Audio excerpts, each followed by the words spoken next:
Students Association, the chairman Ashish Kandalwal, my friends there, and then Dr. Saikant Dama and others. Very good evening.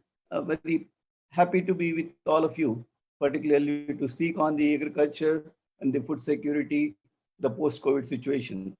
I'm an entomologist actually, basically, but I've been working on the food security and food safety issues a few years now.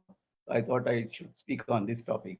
So going into the how the impact of the lockdown will be on the agriculture scenario, what are the measures we have to take into it consideration, what are the plights of the farmers in reaching the market, selling their produce, what are the problems of the rice, wheat, and maize farmers, how to get the maximum support price, etc. We'll talk about the other issues like organic farming, measures to be taken by the governments, measures, and future plans of the farmers, how they should go ahead for Kharif in view of the great financial crunch which they are facing right now.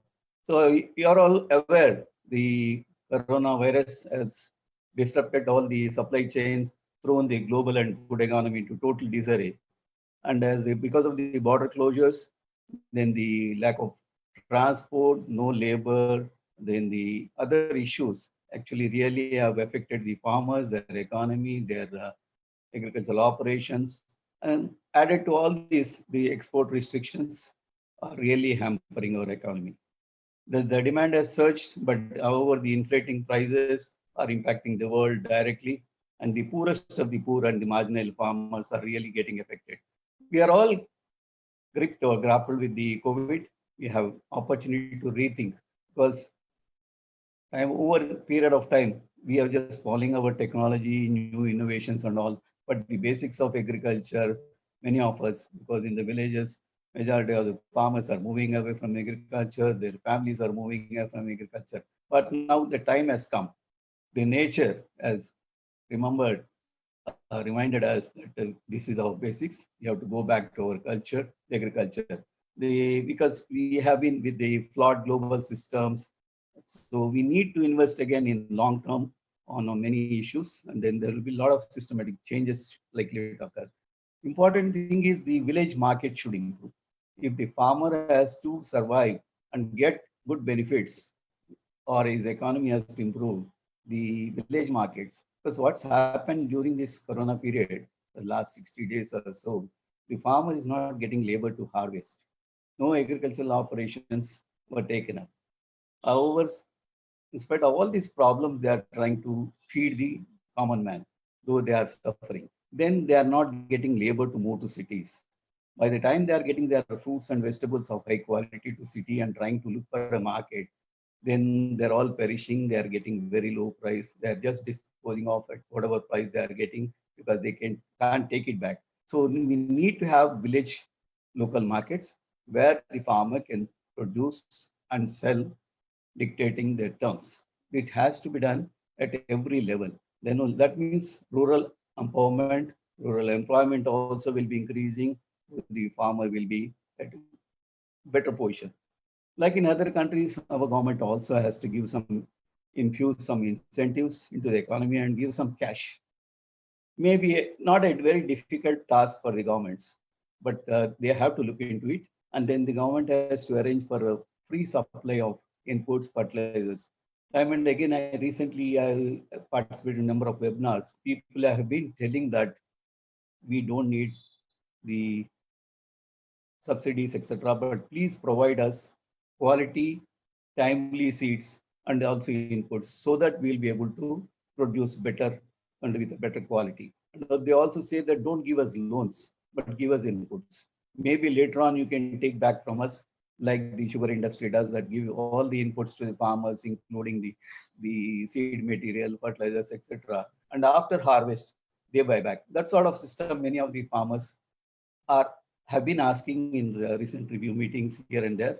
So because what's happening, unless the governments do something for the poor farmer, our economy, our situations are going into doldrums. And then not that our governments can't do it, but of course it needs lots of planning, critical decisions. But I do hope that in the times to come, the government will take care of all these things. Particularly the inputs are the top priority for the farmers. because normally what happens when they are giving the subsidy, etc., it takes a lot of time. By the time it reaches the farmer, the time is over, and then he doesn't have the proper fertilizers, etc. So whatever he has, he just go for those operations, leading into a lot of debts, and then we have seen a different scenario in our situation. So the farmers should not be penalized. Now they are in a very crisis situation. The bank loans, etc., whatever are there, they should be waived off, but they should not be penalized. That's why they say that please give us the inputs, not the loans. Who is a farmer? He is the person who is feeding us, but still he is hungry. There's a very unfortunate thing happening in our country, and then we need to look into his well-being. And do we need a middleman? Because these are the people who are really eating away all the money of the farm. But still, some people say that because marketing and all is a very difficult task, we need a middleman. Maybe at not taking so much money or taking advantage of the farmer, but if there is a middleman, he can lead them to the markets and all. So what we put as is a farmer, a middleman, and a consumer. The farmer is a VIP, very important person, and the consumer is the most important person. That's what I feel. So then, is the agriculture economical? We know people are really struggling to continue with cope with agriculture. They are struggling, and then because of the middlemen and then the loans which they are taking from the government, they are not able to pay back. So the agriculture should become economical, fetching. So that means farmers have to go into innovative technologies, value addition, not just mere producing. Value addition is a top priority. And if these sort of things are taken care, I think I'm afraid the farmer may not prosper. Then recently, our Prime Minister, when he was speaking, he was saying local to global. We should have self-sufficiency and then globalize our produce. Not that we are lagging behind, we have. So all the raw products, sector-wise, we should decide what we should need, the raw materials and the infrastructure, the skilled manpower requirements, etc., have to be taken care. Then the quality and quantity of the production will definitely go up. How much we have to produce per annum, what is our mandate, all those things have to be set so that the farmer will be able to produce a quality material. If you're giving him quality inputs, etc., he'll be definitely able to produce quality. So we have to understand the domestic and international markets. Now, afternoon also I was speaking to somebody, they say that all the international markets, the exports are curbed in some of the countries. They are hoarding material, etc. So this is not good. Only Vietnam recently, last month, I think, they have exported a lot of rice because they're third highest producing rice producing country. They have exported like that. Whoever is having surplus, they should be able to help the other countries or the needy countries or the adjoining states, etc.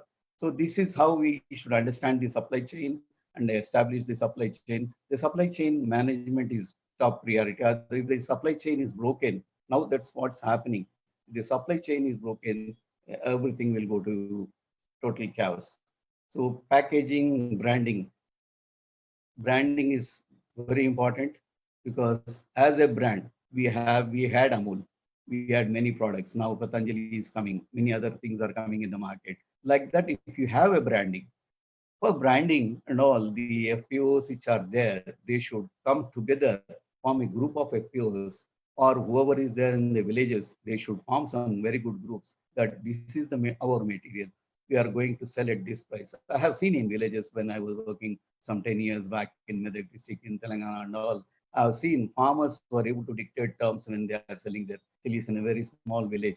But people who are coming from other districts to procure those chilies. And also, I've seen potato and ginger growers association. They said that we will sell at this price only. That's how the farmer should have a ability to say that I will sell at this price. Then the farmer will definitely reap good dividends. Then market connectivity. This is important. Without market connectivity, so much the farmers are producing, not able to reach markets. If you see on the roads, tomatoes which were sold at 50, 60, then they have come down to now 5 rupees, 10 rupees. Sometimes before getting to the market, they throw on the roads because they don't get a good price. What we have seen in onions has gone up to 150 rupees. Now, what is the plight of onion now?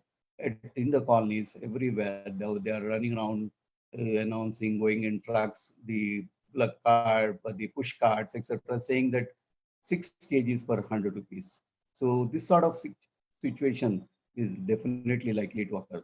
For all these things, we need good cold stores or warehouses. This is essential near the villages. That means rural village should become an urban village. The rural means the village should have all the facilities so that they will be able to store the material there, dictate their terms and sell whenever they need it. So this sort of all these things, this local products management, and then keeping continued communication between the producer and buyer. This makes a producer a dictating person or a very wealthy person, if not wealthy, a financially sound person. So these are the few important points which we have to keep in mind. Then urban village. Every village should think towards becoming an urban village. That means we just when we are cultivating, we think in terms of only agriculture. If it is a field crops, you go on for field crops. If it is a horticulture crops, horticulture crops. Year after year, we don't think of any other crop. If you are going for orchards, mangoes, the oranges or grapes, you go in that direction only. Those who are having polyhouses, that there should be a change. You should have a crop, you should have livestock, and then some cottage industry. The agricultural scientists, after coming out, they should see that they should look into some other aspects also. Like you have the sericulture, the apiculture. I mean, these two can be very fetchy, but time consuming, needs a lot of labor, a lot of care. So many people don't do it. But very good training should be given so that some entrepreneurship can be developed with this sort of thing. That means you should have party, the crops, the pantas, and then we should generate such an ecosystem that the youth in the villages move towards agriculture. We have been seeing for last 10 to 20 years that the youth are moving away from agriculture.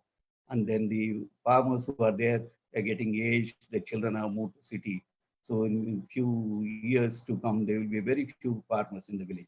This will be a very bad sign for our country or any country where there is no agriculture. So we should empower the youth in the villages that they stick on to the village, go for farming. That means with more skills, you provide more rural livelihoods and then control the migration from villages to cities. These are important.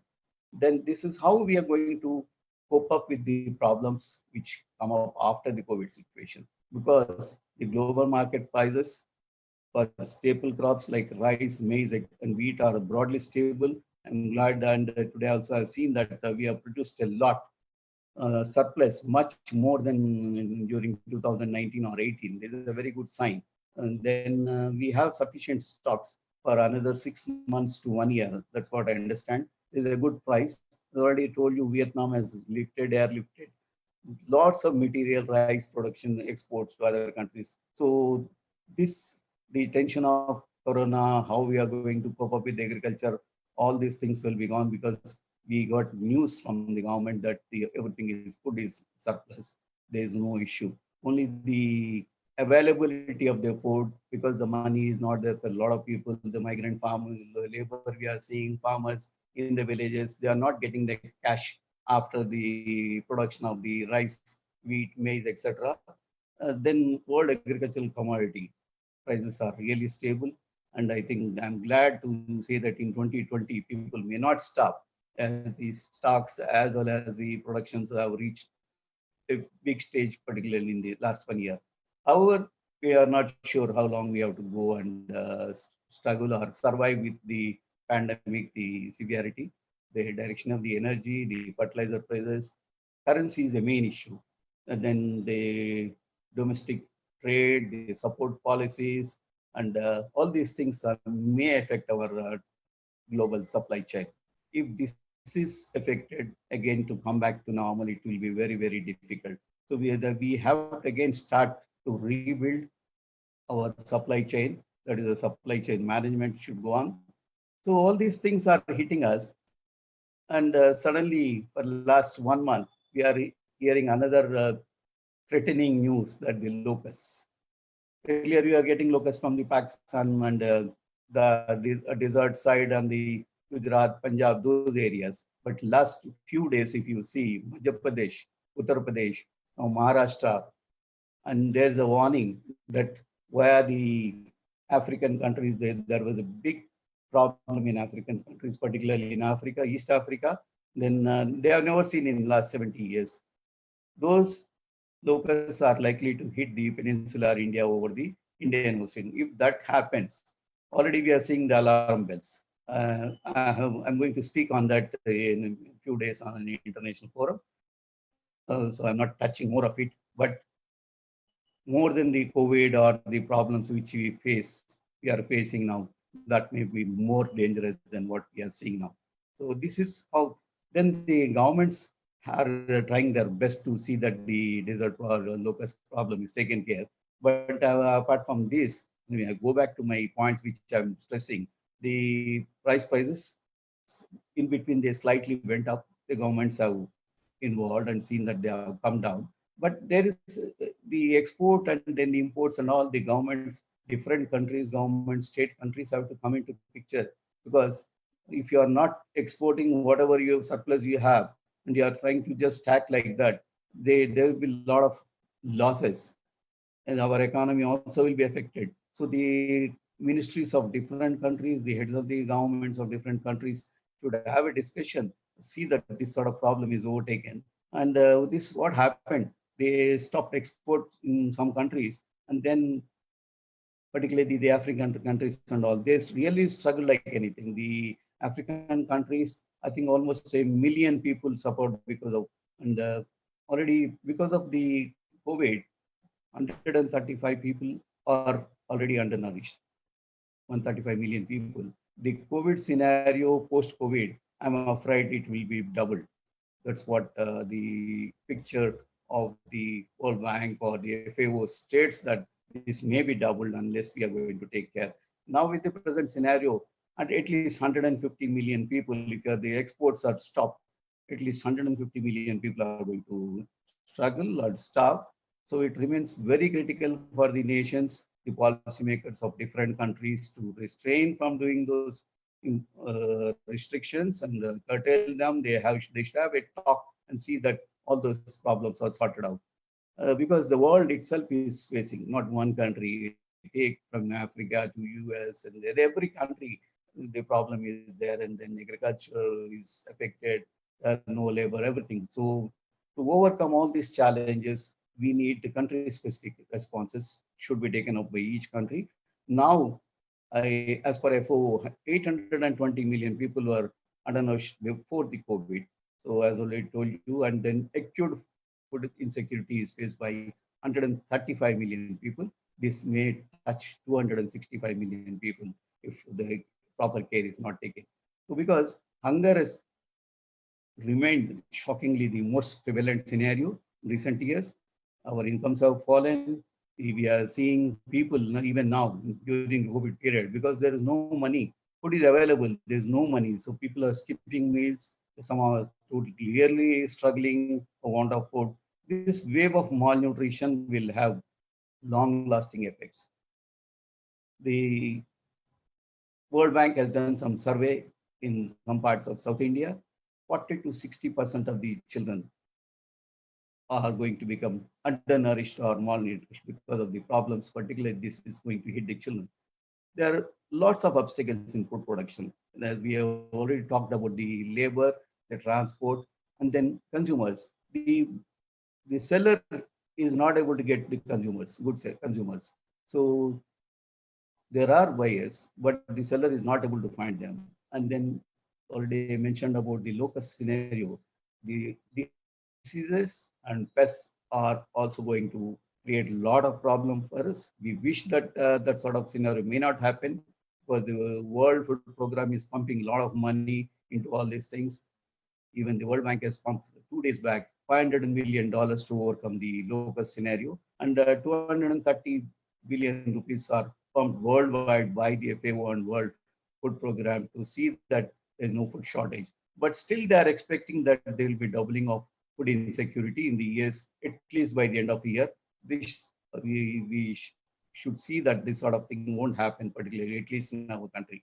To understand the magnitude of such challenges, we need to look at the food supply chain and access constraints at the country and the local level. This is top priority. The farmers should be able to plan and plant their crop of their choice and then harvest.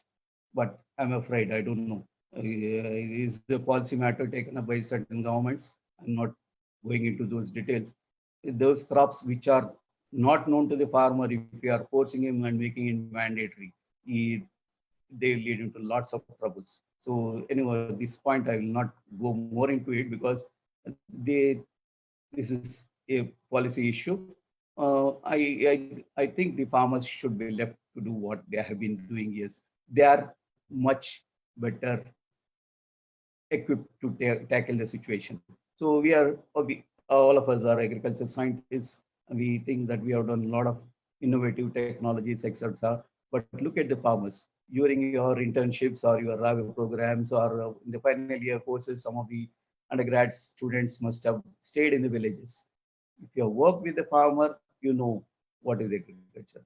You will realize what are the things, what are the technologies they are doing, how best they are doing. You try to learn from them and then try to modify, put them back into your technology stream so that you can do wonders. I have seen farmers the way they are doing. When we started talking about the SRI and the sugarcane initiative, already there were some farmers who are into it, and we have seen work with them together, made some modifications what we had in mind, and then we have come up with very good results.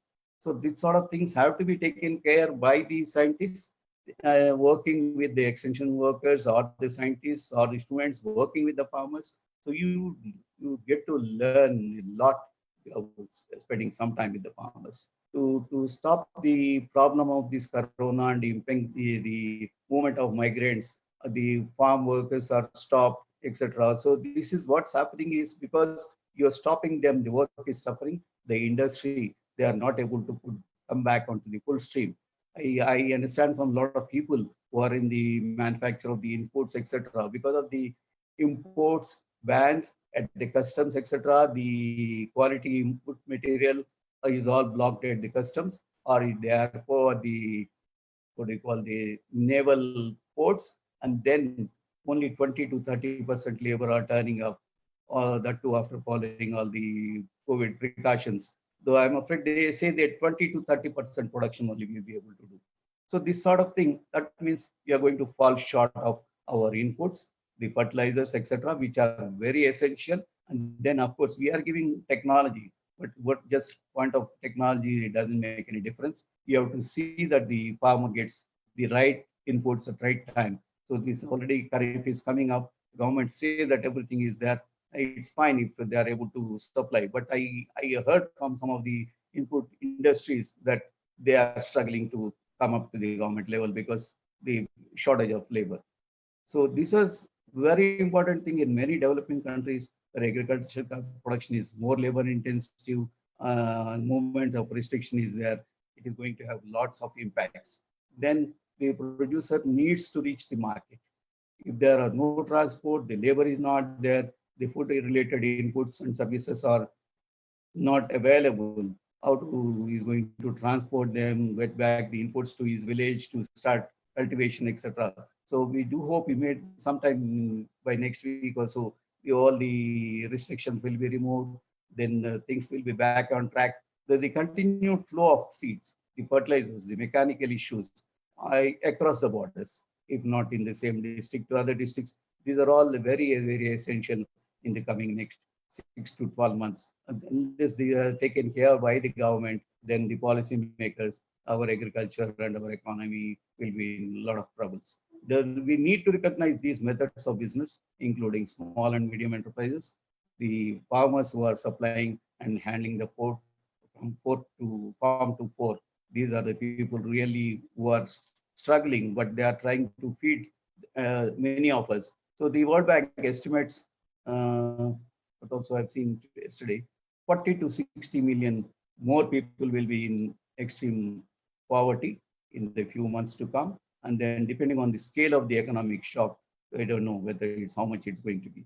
So it is very essential that we provide basic food supplies, and also that they have the money to procure them. because without financial powers or any money on their hand. So maybe the government has to give some money to those people who are there in the villages or the farmers or the workers, at least to procure some food or provide them some food so that they'll be able to survive. Because we are aware that 40 to 60% of the expenditure in the farmers or in the villages they spend on food, and in the developed countries they spend around 40% of their income on the food.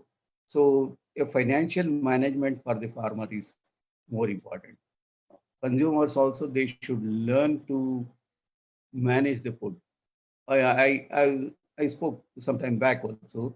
The wastage of food in our country or elsewhere also the highest. So the functions, fortunately, we don't have functions, but otherwise during the functions we have seen how much food is wasted. In the horticulture crops, I'll touch about it. 15 to 28% of the horticultural crops they perish. There is a lot of wastage. So we need to have some cold stores, the value addition, etc.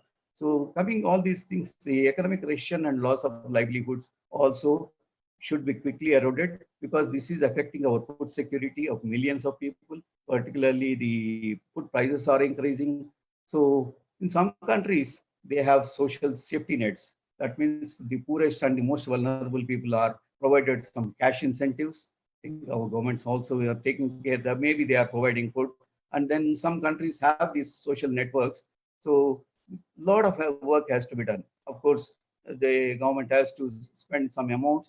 They have to compensate these losses and support the poor people who are struggling, because their business, that means their agriculture production activities are all affecting. So the governments have to spend some amount to take care of such people. In poorer countries, this particularly the social safety nets includes programs like because they have the limited budget, coverages, beneficial levels, flexibility. These things are not available. They're going to be affected. But in the countries where they can afford, there should not be any problem. So, given the urgency of these challenges, countries with limited resources and those having large percentage of the labor force on the informal sector in agriculture, they need to take care of this, because this is coming to almost 80%. It makes some sense to prioritize these issues and agriculture and food sectors in designating the assistance program.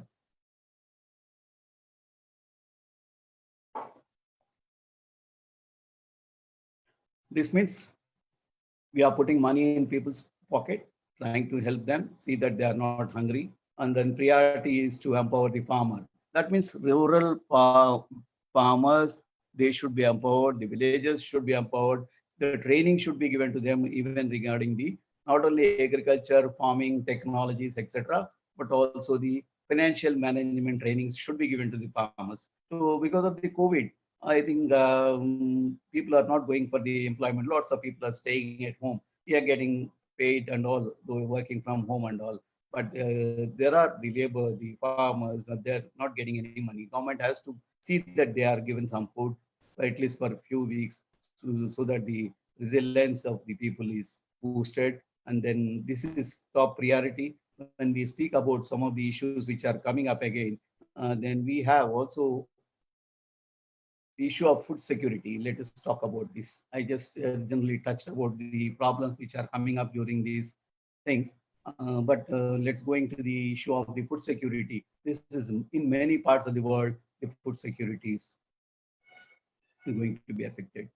People are facing food crisis, and this is having a very bad impact on the economy. And then, because of the lockdowns, the labor are affected. We don't getting labor, so the agricultural operations are all affected. So the shortage of food. This is going to so the food supplies are getting restricted. This will hit our food security definitely. Worldwide, this is going to be the scenario, particularly in the rural areas.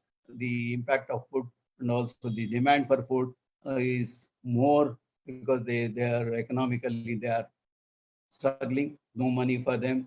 Then encouraging the food security has become the global challenge. Worldwide, they are trying to see that every country is trying their best to see that no individual is suffering with food. What is food security? Is providing food at all times to all people, at least some reasonable amount of food.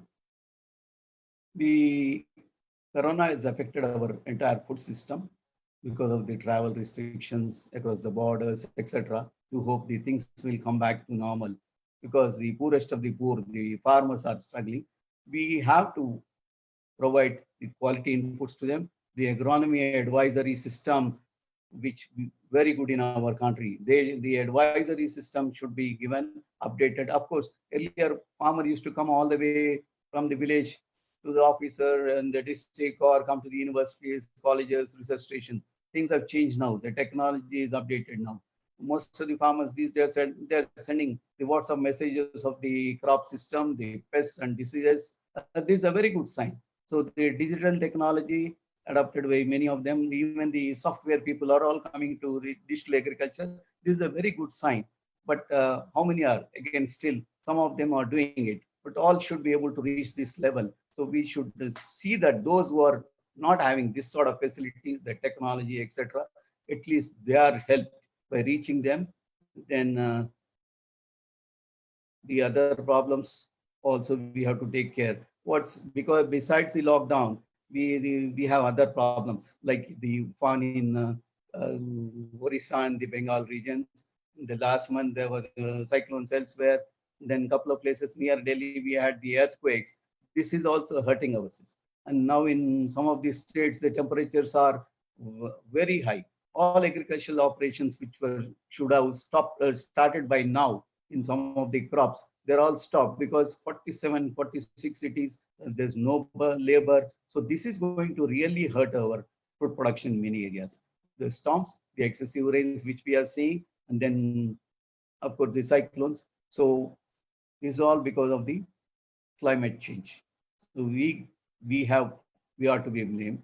The climate change mitigation strategy, new solutions, a lot of things, the varieties which will be able to withstand the salinity in the coastal areas, the sort of thing, short duration varieties, things are coming up. And in spite of doing all these things, our harvests are very good. We have good output has come. But the only thing is how best we are going to store them, send them elsewhere, get some price or distribute to the people. Because now the agricultural operations, once they start, again, we are going to have buffer crops. We do hope that we'll have very good crops. So hoarding, keeping the material, not giving to any other country, that is protectionism. This is very bad. This is going to hurt the entire world, global food and economy. This sort of restrictions should be made. The travel restrictions, of course, the trade and tariff restrictions, the export bans. These should be, if they are removed, the farmers, the those people who are producing, those who are exporting into those businesses of importing, everything, the shoe has to run. Then promoting this much. So what happened? Have we learned any lessons because of the corona, the COVID situation? Are we going back to our basics? Yes, definitely. Lots of things like personal, physical sanitization, food habits to whatever we have, we are eating, surviving. This is how we are going ahead because promote the small farmers or those who are selling, buy from them.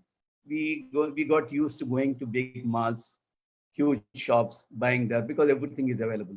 But try to see that the small farmers, you go to the villages, if you are going out of your town on the road, you stop in near the villages, procure from them. Like that, if you're that means you're trying to help them. And then some people get to the homes to sell. If you are buying from them, at least the continuity, the food supply is there. And then because of this issue, the social distancing also it can be maintained. If you are rushing to a mall, again a lot of problems. So try to buy from the villages, go there, and then build warehouses. Already I told in the beginning, building warehouses or cold stores nearer to the villages, making them the urban village. It is a top priority. Even the government of India, I think they are looking into it. Then provide mechanization, good tools to the small farmers, address the labor shortage, and also see that the feed suppliers, that means the food suppliers and the livestock farmers, they are also well supported, particularly the poultry, piggery and dairy, all aquaculture and all also are taken care. And then cold store development infrastructure is very essential. And then keep all agri inputs shops open. At least now they say alternate days and all. When the agricultural season is about to start, we should see that. Then community kitchens help the poor who are not having food. Now a lot of people are coming forward, supplying food, cooking and taking that sort of like cloud kitchens. Then consumer education, I already talked about it. Not only the farmer education of the finance management, technology, etc. Even we need to be educated how to manage the food. Don't throw the food, because now we have realized how difficult it is not having food and all. So this sort of things have to be taken care by every one of us, and particularly since we are from the agriculture and all, we should try to concentrate more on this to see that the poor, the farmers in India, they are all supported. Then the issue of food security has been critical in many parts of the world, particularly where the food crisis is a problem. If you see, in majority of the countries, the poorest of the poor are the people who are getting affected because the inputs are not available for them, the agriculture operations, then all these things are affected. So this is all affecting our global security. The global challenge on the food security issues are all because of things which are not able to provide them. And then I understand from UN that the coronavirus measures could cause global food shortage. We do hope that we don't go into that sort of scenario. And we as individuals, we have to help the farmers. How best we should, by purchasing, already mentioned that we should purchase from the local farmers, small farmers, instead of going to the big markets, and see that the local vendors are supported. At least they'll get some money to buy their food. This small act of us will definitely help these small scale farmers. The next time when we are wasting the food, a grand gala parties, doing huge dinners, lunches. Think of those poor who are there, who have struggled for us, our sake, and they're not having money, but their sweat and then their love is there, and the food that we are throwing away on the streets after eating little and then throw the plate. This is all somebody else made. If you have that thing in mind that we are robbing somebody else. 2 billion people, you won't believe 2 billion people in the world are without proper food. You won't believe it. So how much we are wasting per day, you can realize. There are a number of factors which are going to regenerate the small producers and the food systems is because they're all at risk. Once the transport and distribution systems are back. So what the government has to do is procure from these farmers, distribute them, pay them back. Then another thing I just want to touch was about the crop intelligence, market intelligence, demand-based crops, demand-driven crops. It means the farmer should have some intelligence, some knowledge. What's the demand going on now? Like take the situation of the tomatoes, the cabbages, and all. In the off season, they could get a very good price. But when the season comes, everybody is, because last year you got very good price for the cabbage, and again next year you are going thinking every farmer in the village are joining farm villages. Many number of where they have gone for cabbage or tomato or some vegetable. And then there are instances where people sold it 20 pies per flower for cabbage also. That sort of situation should not arise. So the demand-based cultivation should be there. The farmer should have some knowledge. That means technology, information should be there. Then all these things we are definitely going to take care of the farmers. We have to see that the national food security risks are being further compromised by the trade and export restrictions are reduced. So which will be definitely, otherwise it is going to damage our total system.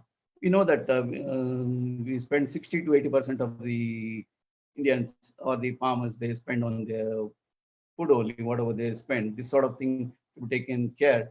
Then food processing is the most effective way to control price volatility and make quality nutritional foods. That means value addition. If value addition is taken care, then you get law, like price law. You're making things. Then the cornflakes you are doing, then the ketchups, then from potato you making the flakes, then chips, etc. Like that, the frozen food system, maybe in some cities, in metro cities coming up, the frozen foods, the particularly tomato, some industry they are doing that sort of thing. If it is done, I think that will be definitely viable and useful for the farmers.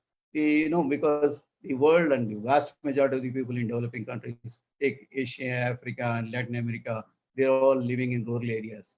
And 75% of our country, they are depending on agriculture and gain part of their livelihoods exclusively from in some form from agriculture. Most of the people, the majority of the countries based on agriculture only, they have their livelihood.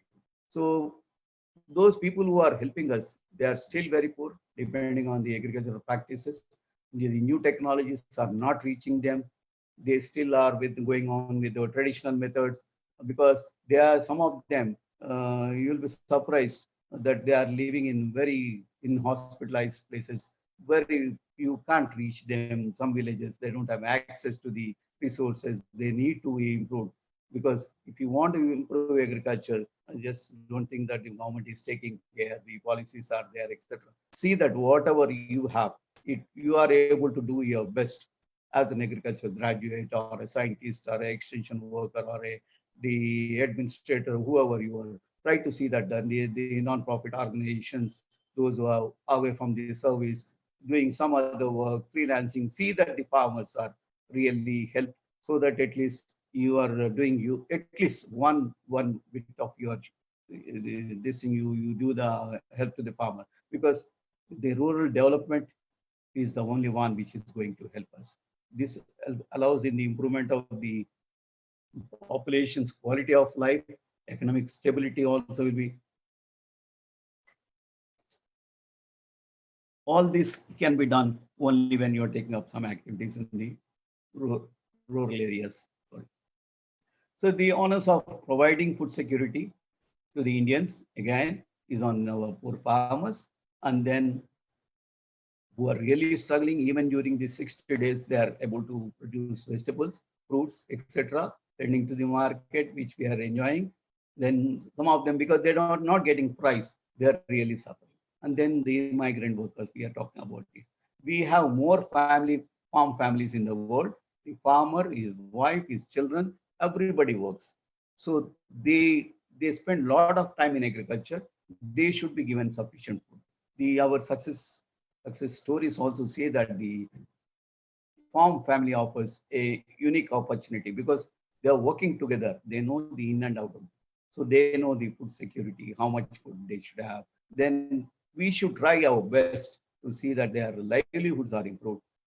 They are able to better manage their natural resources, protect the environment. Still, there are farmers who don't use an iota of pesticide even till today. Then not you call them organic or natural farming or zero budget natural farming or whatever it is. But there are farmers who don't have an idea. Even not only in India, I've seen in the Caribbean islands, in some countries, they don't know about any of the pesticide.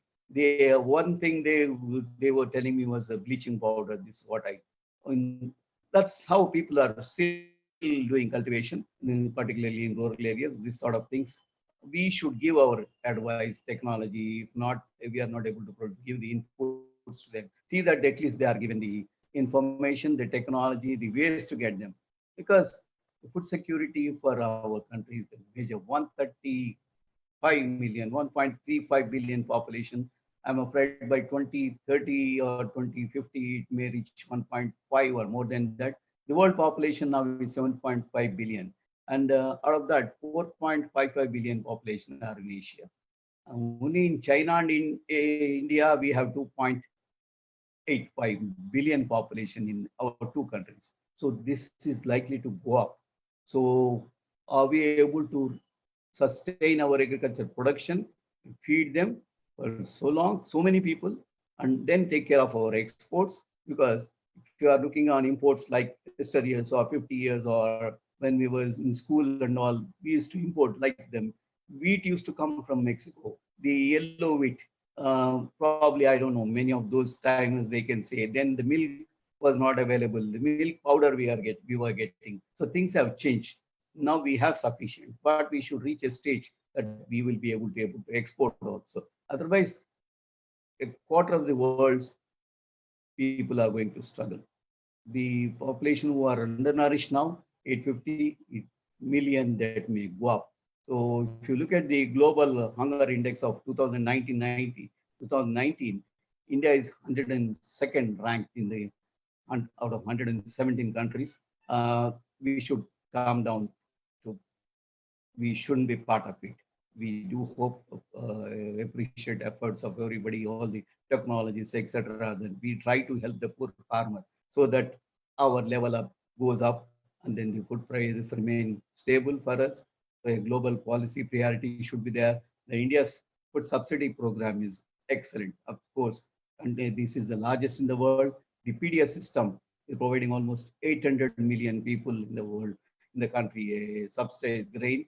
These sort of things have to be going on. But with the increase in population, how best we are going to produce and see that our generations, our people are going to be fed properly. That is, if we promote sustainable food and agricultural systems around the globe, reduce the number of poor and hungry, see that we combat the climate change and preserve our natural resources. That means indiscriminate use of pesticides and what sort of things or on. But sometimes you are forced. Now we see the scenario of the locusts. We said that the drones, etc., are not allowed. The aircraft spraying because of the endosulfan scenario in Kerala and other places. But now the government has allowed. Now they're getting flights and all from the UK and other places because the locust problem is going to hit our country like anything. So that sort of thing. Sometimes you have to go into the new things, but we have to see our natural resources are preserved for future generations. By transforming the food and agriculture systems, we are transforming our future. This all the youngsters and those who are still in the services or in agriculture and all, they should see that a comprehensive and effective way of tackling these problems are taken care. The right investment at the right time can reduce the hunger and poverty while also protecting the environment and combating the climate change. Climate change is going to affect a big way. Leave about your the things which are available, the seed material, the new varieties, the technology. If the climate is not going to help, lots of problems. We have seen many new pests were coming. Last year we have seen the fall armyworm. Now this year we are going to find the locusts.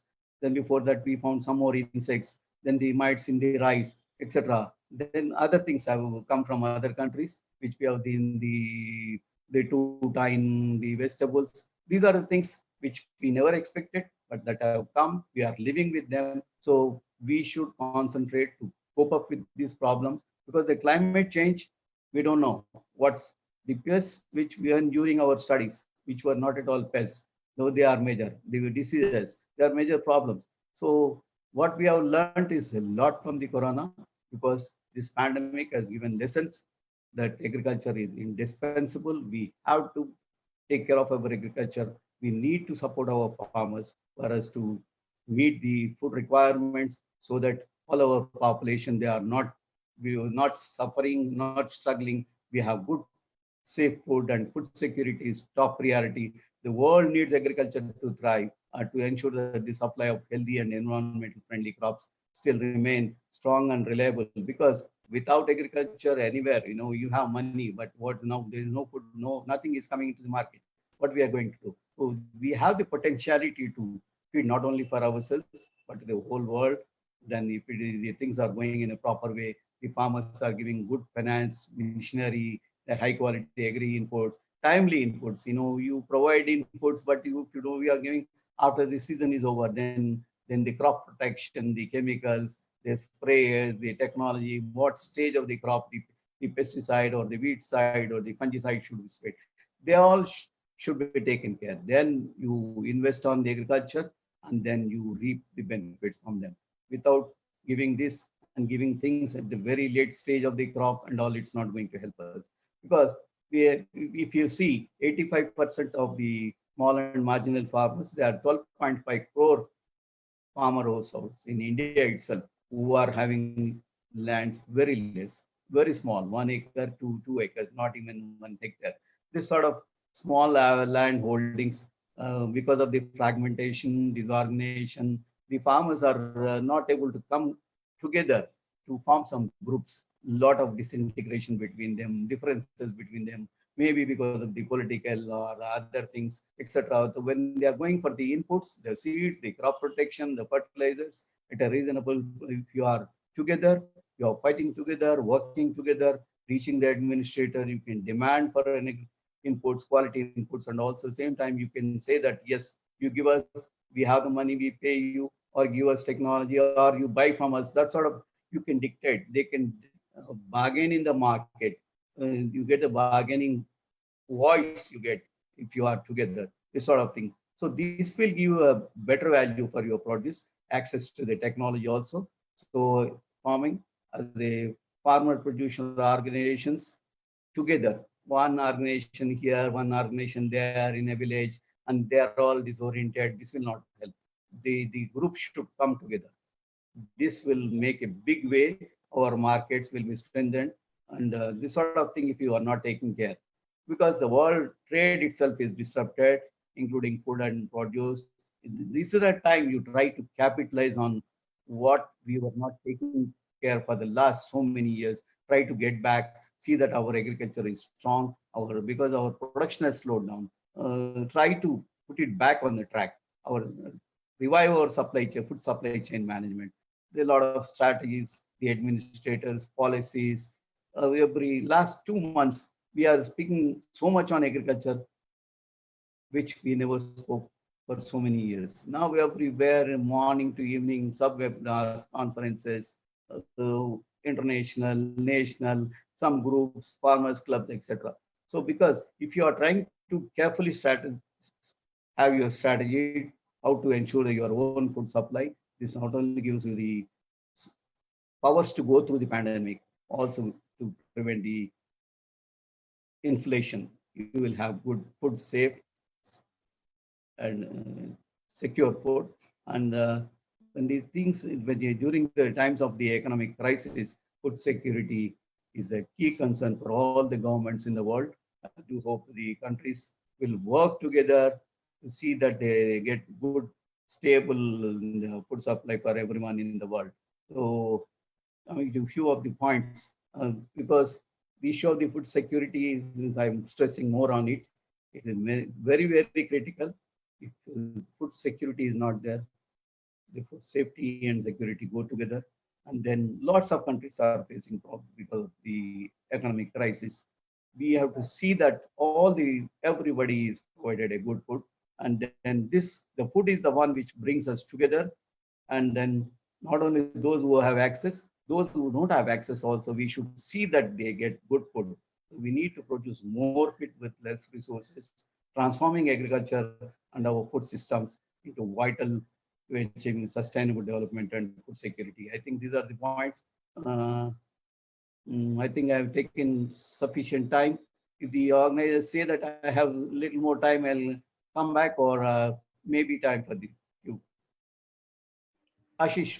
So Uh, I thank the organizers for giving me an excellent opportunity to speak to so many people, because I had this in mind, and the last 1 month I have been speaking to a lot of people in India and abroad about various issues. And if the time permits, maybe I will be able to speak for some time, or I think it's already I have taken the 56 minutes and all. So I think I thank all of you for patiently listening to me. Maybe I spoke many of the things here and there, not in a continuity, but what I had in back of my mind. So to sum up, the farmer should be taken care. Then the horticulture crops should be taken care, because our country is having more horticulture production in 2017-18. If you look at 311 million tons of horticulture crops were produced compared to 297. So we have to take care of the horticulture also. But in horticulture, the perishes, the value goes down, the temperatures, then the metabolic activity in that. So the crops which the farmers select, they are the masters in that. See that they are provided some incentives or some market nearby, so that they will be able to do wonders. So with all these little things, what I had in mind, I thank you all of you once again for patiently listening to me. Thank you very much. Thank you, sir. There are few questions. Yeah. Like, what are the quick fix solution to control locust menace in India? See, the locust we had only in the northern part and the western part of our country, particularly towards the Punjab and all. But I don't know, because the last 2 years it rained in the desert areas and particularly beyond Park and all. So the locusts picked up a lot. From January they started attacking the Punjab and all. But the government is thinking that they should go for the aerial spraying and all. But see, recently you must seen 27 pesticides are banned, but I think they may be a stay. They are still available in the market. But the only thing is you can't the beating drums, etc., or the fire and all. If you see the video clippings coming in TVs and programs every day, you are scared that because in Ujjain and Mathura, they have invaded into the colonies, households. So how you're going to control them, it's a big thing. So whatever pesticides we have in our country, the ultra low volume things and all, they're all very old, new molecules. But worldwide, they have been recommending the phosphate OPs only for the controlling of this at the concentrations which are all determined. So unless you take care of that, I'm afraid we'll not be able to control it all, because once it strikes, it's going to be very dangerous. Yeah. Yes, please. So another question is, in spite of technological advancement, our farm productivity is relatively at lower levels. How do we overcome post-corona?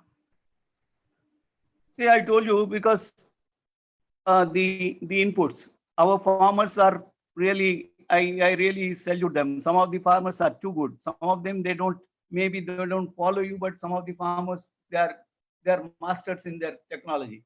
But thing is, timely inputs are not available for them. Now you see, take Corona now.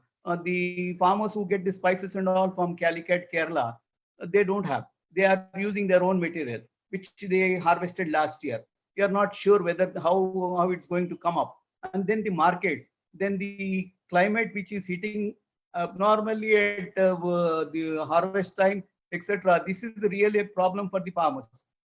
They are producing a lot of production, but new diseases, the timely availability of fertilizers is not available, timely availability of pesticides. And see, majority of the villages, they don't have even sprayers. There's no water to spray. Still, they go ahead with the old methods of spraying. So these things, if you are trying to take care and see that they are given everything, I'm sure that the productivity levels, and then collectively farming. With a small piece of land, where you are cultivating one crop and then a neighbor is doing another crop, and then a lot of things, and then this sort of things are also not able to push our productivity. Yeah. So how Foundation for Agriculture Sustainability and Transformation is empowering farmers in enhancing farm productivity, research, policy, and startup advisory. See, we started this other day. My chairman of our FAST also spoke about this issue. We started few years back. Then we started doing some programs with the farmers in the villages, some encouraging some FPOs, and then we have bankers and others technologists also in this. So once this is over, we are trying to see that the right technology timely, because we already started and established and doing some work at some places. We do hope to reach the farmer and see that they, whatever the issues they have, because as a group we are going there with 10 to 12 people, including the economists and other those who are the bankers, etc. Because of our contacts and all, those people are able to get them the loans, or then the market facilities. Some of us are in the marketing friends, some of them in the group.